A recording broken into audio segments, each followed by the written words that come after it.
Members of the Government Oversight Committee say their goal is to get answers about why decisions are being made by the executive branch and who is making them. And they still believe this investigation is the best way to get those answers. We're not afraid of the facts. Unfortunately, I think the administration is afraid of these facts. After Louisville's top public safety officials walked out of a Metro Council meeting without giving testimony Monday afternoon, the Government Oversight Committee agreed to subpoena both Chief of Public Safety Amy Hess and LMPD Chief Rob Schroeder. We didn't want to have to use this. We invited them. We prefer to have the administration be forthright and want, like us, to get the truth. The committee is the only body within Metro Council that has subpoena power, and this is the first time they've used it.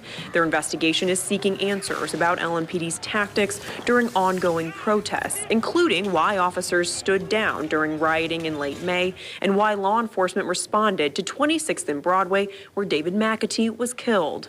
I don't view this as a way of vilifying anybody.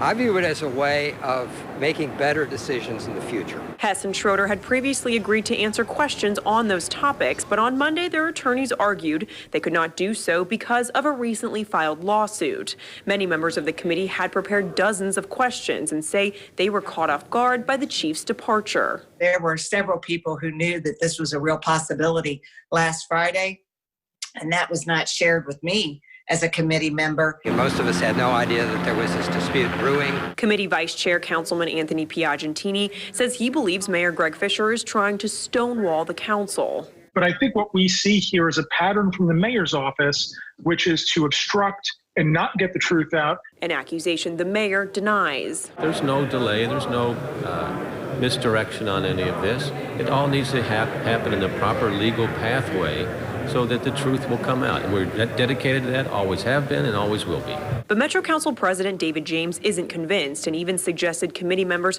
keep their questions far away from the mayor's office. To get the most truthful answer when questions are being asked is that you ask them off the cuff and without them being pre-programmed or pre-known by the person that is being asked the question. Denny Camper, WLKY News.